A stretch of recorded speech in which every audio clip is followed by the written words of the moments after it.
မင်္ဂလာပါ Grand History and Culture Channel ကနေကြိုဆိုပါရစေ။ဒီနေ့မှာတော့ကျွန်တော်တို့ကရင်လူမျိုးတွေစင်သက်လာပုံနဲ့ပြန်လည်နေထိုင်ကြပုံကိုပြောပြပေးသွားမှာဖြစ်ပါတယ်။မနုဿဗေဒအရကမ္ဘာပေါ်မှာလူသားမျိုးနွယ်၅မျိုးရှိပါတယ်။ Caucasian, Mongoloid, Negroid, Australoid, American Indian တွေထဲမှာကရင်လူမျိုးဟာ Mongoloid နွယ်ဝင်ဖြစ်ပါတယ်။ကျွန်တော်တို့ကရင်တွေရဲ့ဘိုးဘွားဘီပင်ဆက်ဆက်ကလက်ဆင့်ကမ်းတည်ဆိုလာတဲ့တေးကြပြတွေအရကရင်တွေရဲ့ဇစ်မြစ်ဟာထိစက်မယ်ရွာလို့ခေါ်တဲ့ရက်ဒေတာဖြစ်ပါတယ်။ပြန်ပြီးတော့လေ့လာကြည့်မယ်ဆိုရင်ထိစက်မယ်ရွာအရက်ဆိုတာဟာဂိုဘီတဲကန်နန်ရလွင်မြေဖြစ်ပြီး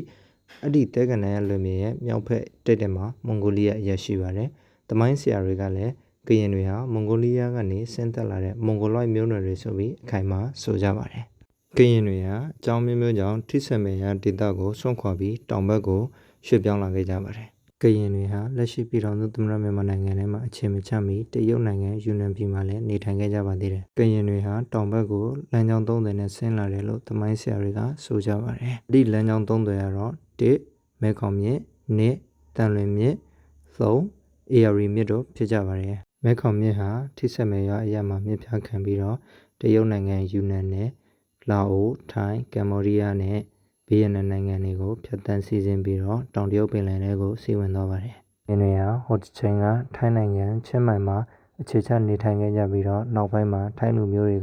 ကဝင်ရောက်တိုက်ခိုက်တဲ့အတွက်ချင်းမိုင်ကိုဆွန့်ခွာပြီးတော့တောင်ပေါ်ဒေသတွေတန်လွင်မြစ်အနောက်ဘက်ကမ်းဒေသတွေကိုပြောင်းရွှေ့နေထိုင်ခဲ့ကြပါတယ်။ဒါကတော့ပထမဦးဆုံးအသုတ်ဆင်းလာတဲ့ကရင်လူမျိုးတွေဖြစ်ပါတယ်။ဒုတိယကြိမ်ဆင်းလာတဲ့လမ်းကြောင်းကတော့အေရရီမြစ်တိုင်းဖြစ်ပါတယ်။ဥစွာရွှေလီမြစ်ကနေဆင်းလာပြီးတော့မှအေရရီမြစ်တိုင်းအဆင့်ဆင့်ပြောင်းရွှေ့နေထိုင်ခဲ့ကြပြီးလက်ရှိမှာတော့ပဲခူးတိုင်းရန်ကုန်တိုင်းနဲ့အေရရီတိုင်းတို့မှာအများဆုံးနေထိုင်ကြပါတယ်။ကရင်တွေတတိယကြိမ်ဆင်းလာတဲ့လမ်းကြောင်းကတော့တန်လွင်မြစ်ကြောင်းတိုင်းဖြစ်ပါတယ်။တချို့ကရင်တွေကတော့ရှမ်းပြည်တောင်ပိုင်းမှာဆက်လက်နေထိုင်ခဲ့ကြပြီးတော့အခုအခါမှာတော့ပအိုးလို့အများကသိကြပါတယ်။ကျန်တဲ့သူတွေကတော့တန်လွင်မြစ်အတိုင်းတောင်ဘက်ကိုဆက်ဆင်းလာခဲ့ကြပြီးတော့ယခုလက်ရှိကရင်ပြည်နယ်ကရင်ပြည်နယ်မွန်ပြည်နယ်ပဲခူးတိုင်းနဲ့တနင်္သာရီတိုင်းတွေမှာအခြေချနေထိုင်ကြပါတယ်။သမိုင်းမှတ်တမ်းတွေအရဆိုရင်ကရင်တွေဟာပြည်ထောင်စုသမ္မတမြန်မာနိုင်ငံထဲကိုဝင်ရောက်လာတာက2ကြိမ်ရှိပါတယ်။ပထမတစ်ကြိမ်က BC 1125ကဖြစ်ပြီးတော့ဒုတိယတစ်ကြိမ်ကတော့ BC 939ကဖြစ်ပါတယ်။ကရင်တွေဟာကိုယ်ပိုင်တက်ဂရစ်ကိုအသုံးပြုဖို့အတွက်ကရင်တွေဒုတိယအကြိမ်မြန်မာပြည်ထဲကိုဝင်ရောက်လာတဲ့ BC 939ခုနှစ်နဲ့ခရစ်တက်ဂရစ်ကိုပေါင်းလိုက်တဲ့အခါရလာတဲ့ရလဒ်ကိုကရင်တက်ဂရစ်ဖြစ်အသုံးပြုပါတယ်။ယခု2026အတွက်ကရင်တက်ဂရစ်ကိုတွက်ကြည့်မယ်ဆိုရင်939ပေါင်း2026မြင့်မြတ်ခြင်း2965ခုနှစ်ဖြစ်ပါတယ်။ကရင်လူမျိုးတွေဟာလက်ရှိမှာကမ္ဘာအရပ်ရပ်မှာရောက်ရှိနေထိုင်ကြပါတယ်။မြန်မာအပါအဝင်ထိုင်းနဲ့အခြားသောအရှေ့တောင်အာရှနိုင်ငံမျာ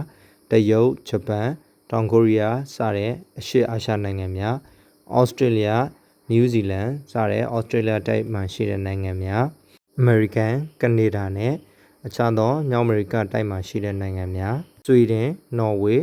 ဆွစ်ဇာလန် UK စတဲ့ဥရောပတိုက်မှာရှိတဲ့နိုင်ငံများမှာလည်းနေထိုင်ကြပါတယ်။ကရင်လူမျိုးအများစုဟာလက်ရှိမှာတော့ပြည်ထောင်စုသမ္မတမြန်မာနိုင်ငံအတွင်းနိုင်ငံရဲ့နေရာအနှံ့ပြားမှာနေထိုင်ကြပါတယ်။အဓိကအားဖြင့်တော့ကရင်ပြည်နယ်မွန်ပြည်နယ်ပဲခူးတိုင်းဒေသကြီးရန်ကုန်တိုင်းဒေသကြီး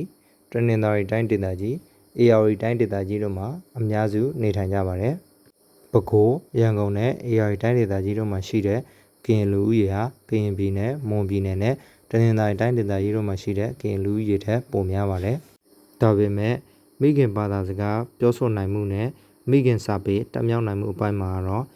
ကရင်ပြည်နယ်မွန်ပြည်နယ်နဲ့တနင်္သာရီတိုင်းဒေသကြီးမှာရှိတဲ့ကရင်တွေကပဲခူးတိုင်းဒေသကြီးရန်ကုန်တိုင်းဒေသကြီးနဲ့အေရရီတိုင်းဒေသကြီးမှာရှိတဲ့ကရင်တွေထက်ပို့ပြီးတော့ဘာသာစကားပြောဆိုနိုင်တယ်ပို့ပြီးတော့စာပေတက်မြောက်တယ်ဆိုတာကိုတွေ့ရပါတယ်။ကိုးကွယ်ကြတဲ့ဘာသာတွေအနေနဲ့ကတော့ခရစ်ယာန်ဘာသာကို60%ကျော်ကိုးကွယ်ကြပြီးတော့ဗုဒ္ဓဘာသာကို30%ကျော်ကိုးကွယ်ကြပါတယ်။အခြားဘာသာဝင်တွေနဲ့မီယိုဖလာနတ်ကိုကိုးကွယ်ကြတဲ့သူတွေလည်းရှိကြပါတယ်။ကရင်လူမျိုးတွေဟာပြည်ထောင်စုသမ္မတမြန်မာနိုင်ငံအတွင်းမှာအခြားသောလူမျိုးစုံတိုင်းသားညီကိုမောင်နှမတွေနဲ့အတူတူစီးလုံးညီညွတ်စွာအတူတကွရှင်တွဲနေထိုင်လာခဲ့တာဟာရာစုနှစ်နဲ့ချီတိုင်အောင်ရှိခဲ့ပြီဖြစ်ပါတယ်။ကြည့်ရှုအားပေးခဲ့ကြတဲ့အတွက်အားလုံးကိုကျေးဇူးတင်ပါတယ်။နောက်ထပ်လည်းကရင်လူမျိုးနဲ့ပတ်သက်တာတွေကိုတင်ပြပေးတော့အောင်မှာမို့လို့ channel လေးကို subscribe လုပ်ပေးခဲ့ကြပါအောင်